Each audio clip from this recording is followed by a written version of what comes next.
Des enfants élevés parmi des poules, des chèvres, des singes et des loups, loin de tout contact humain, réduits à la plus complète bestialité. Aujourd'hui, nous plongeons ensemble au cœur de plusieurs histoires fascinantes et horribles d'enfants élevés par des animaux. Voici le cas malheureux et incompréhensible d'un Indo-Fidjien qui a passé toute son enfance dans un poulailler. Cette histoire est tragique et invraisemblable et montre à quel point l'être humain est façonné par son milieu et son entourage.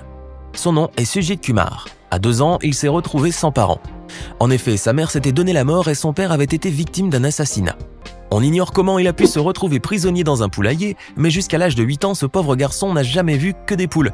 Si bien que lorsqu'on l'a extirpé de cet endroit infernal, il avait exactement leur comportement. En effet, il émettait les mêmes sons, effectuait les mêmes mouvements, possédait la même physionomie que les poules. Il picorait plutôt qu'il ne mangeait. De plus, il était couvert de plaies et de cicatrices. Ce cas n'a pas manqué d'attirer l'attention des neuropsychiatres qui ont essayé de réintroduire cet homme sauvage à la vie sociale. Les résultats, après tant d'efforts conjugués, sont encourageants. En effet, Sujit Kumar n'est plus nerveux ni agressif et s'il est encore loin de pratiquer le langage humain, il semble cependant comprendre certains mots.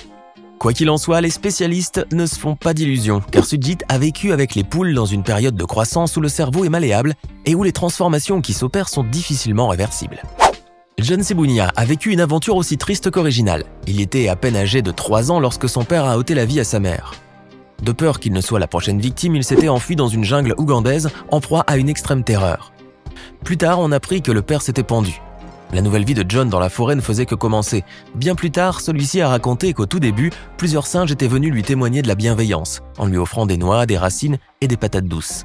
En 2 semaines, une amitié était née entre le petit garçon et la famille de singes qui se chargeait de l'élever comme un membre à part entière de l'espèce. En effet, au fil du temps, John avait appris à grimper aux arbres, à rechercher sa nourriture, à s'intégrer pleinement parmi ses nouveaux frères au milieu d'une forêt très peu fréquentée. Mais un jour, une femme s'était aventurée dans le cœur de cette forêt à la recherche de bois de chauffage et avait découvert la vie étrange de ce garçon parmi les singes. Elle le recueillit et l'emmena voir un médecin pour s'assurer de la bonne santé du jeune garçon. Les spécialistes, qui se sont évertués à le ramener aux mœurs humaines, se sont aperçus qu'il avait un comportement typiquement simiesque. Par exemple, il évite de croiser le regard des gens et essaye de se saisir des objets par les pieds.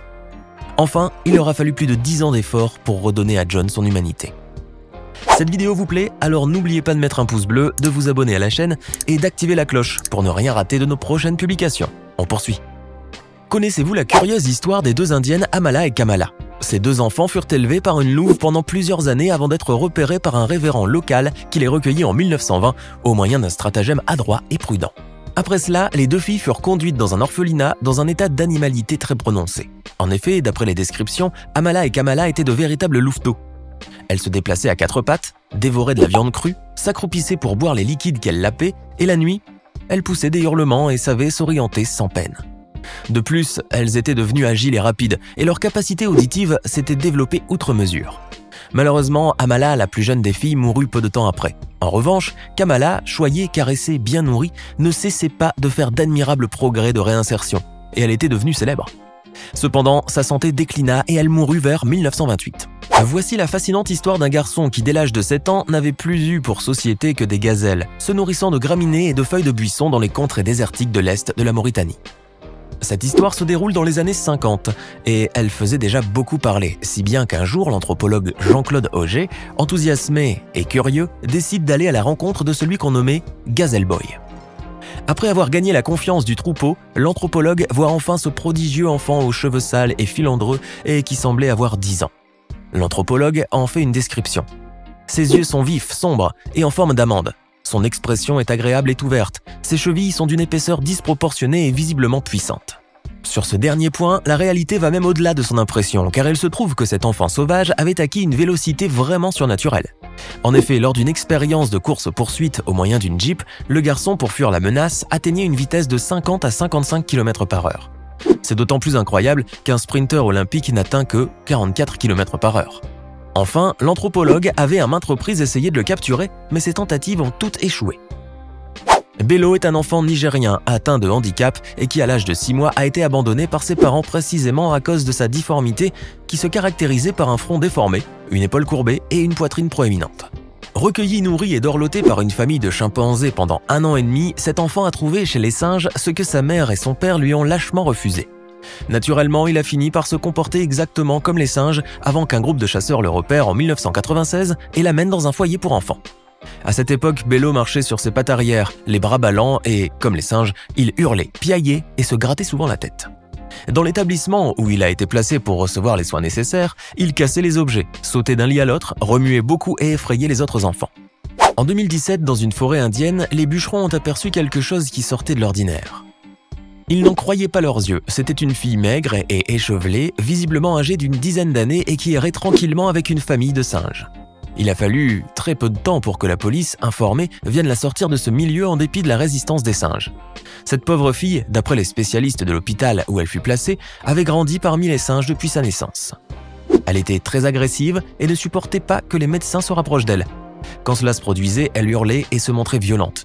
Et quand on lui servait un repas, elle étalait la nourriture sur le lit et mangeait sans utiliser ses mains. Cette histoire tragique est obscure car la police ignore comment cette fille, dont on ne sait ni le nom ni l'origine, s'est retrouvée dans la forêt de Katarni-Yagat. En effet, les rapports d'enfants disparus n'offrent pas d'éclaircissement. Cependant, la rééducation de cette jeune fille a apporté quelques fruits, car elle a appris à sourire et commence à comprendre certains éléments du langage. En Roumanie, on rapporte l'étrange histoire d'un enfant nommé Traian, retrouvé par un berger en Transylvanie dans un état critique, sans vêtements et blotti dans une boîte en carton. Grâce à la diffusion de ce fait divers dans les journaux télévisés, sa mère a pu enfin retrouver son enfant, rendu associable à cause de toutes ces années de vie sauvage dans les forêts. Bien avant la disparition de Traian, la mère, victime de violences conjugales, avait fui le domicile de son mari, perdant complètement contact avec son fils, lequel a probablement fui son méchant père pour les mêmes raisons. Les soignants se sont rendus compte que Traian, après son périple solitaire parmi les bêtes, souffrait de rachitisme et de malnutrition sévère. La fragilité de l'enfant était telle qu'on suppose qu'il était soigné par les chiens et d'autres animaux sauvages, sans lesquels il n'aurait pas pu survivre. Quoi qu'il en soit, la mère n'a pas ménagé ses efforts pour lui venir en aide pendant les années suivantes, et même s'il reste beaucoup de chemin à parcourir, les progrès du jeune Traian sont très encourageants. Au Pérou, en 1990, un garçon qui vivait parmi les chèvres dans les montagnes depuis l'âge de 4 ans a été trouvé. Il se nourrissait de baies, de racines et de lait, exactement comme ses compagnons sauvages, et il marchait à 4 pattes. Ses pieds et ses mains avaient durci. Des scientifiques de l'université du Kansas ont étudié de près ce garçon âgé de 12 ans et ont déclaré que s'il était incapable de s'exprimer en langage humain, néanmoins il communiquait très bien avec les chèvres. Faisons maintenant un saut dans le passé, au XVIIIe siècle, où se déroule l'histoire de Victor de l'Aveyron, que vous connaissez peut-être. Ce garçon avait environ 10 ans lorsqu'il fut trouvé par plusieurs chasseurs dans le département de l'Aveyron. Il avait des mouvements saccadés, les cheveux touffus, la physionomie voûtée et était incapable d'articuler un mot. En 1801, il a été confié aux soins du docteur Jean Itard. Et celui-ci, voyant que le garçon sauvage ne savait prononcer que le son O, le prénomma Victor. Mais la misanthropie de ce malheureux garçon est relative. En effet, bien qu'il soit tout à fait inapte à s'exprimer, il va par exemple près du feu pour se chauffer, accepte de coucher sur un lit et d'avaler des viandes cuites. Cependant, malgré l'immense effort de la communauté scientifique pendant plusieurs années, Victor ne put jamais apprendre à parler. On n'avait pas même réussi à déterminer si sa déficience mentale était due à sa vie sauvage ou bien à un handicap antérieur qui aurait poussé ses parents à l'abandonner. Enfin, il découragea les scientifiques et fut confié à une dame qui, en échange d'une pension annuelle, prenait soin de lui. Mais en 1828, Victor mourut et fut malheureusement jeté dans une fosse commune. Dans les terres désertiques de la Namibie, on trouve la population de guépards la plus nombreuse et depuis longtemps, les hommes ont dû apprendre tant bien que mal à cohabiter avec ces remarquables félins. Protégés par une association écologiste qui prend à cœur la mission de créer un écosystème sain et paisible entre les animaux et les hommes, les guépards vivent là-bas entourés de respect et de bienveillance. D'ailleurs, la présidente de l'association, Marlies Van Vuren, voit des similitudes entre les guépards et les chiens par leur côté affectueux et loyal. Dans tous les cas, cette photo de Grégory Colbert, où l'on voit une jeune fille posant à côté d'un majestueux guépard, va dans ce sens. Cette fille, originaire de la tribu autochtone des San, a de l'attachement pour cet animal qui, en retour, n'hésiterait pas à la protéger au besoin, et on sent clairement l'esprit de communion profonde entre les deux. Cette photographie, prise sur le lit d'une rivière asséchée de bon matin, est esthétique et traduit l'affection réciproque de l'animal et de la fille. Par ailleurs, il y a beaucoup de bien à dire sur le peuple San auquel appartient cette jeune fille en habit traditionnel.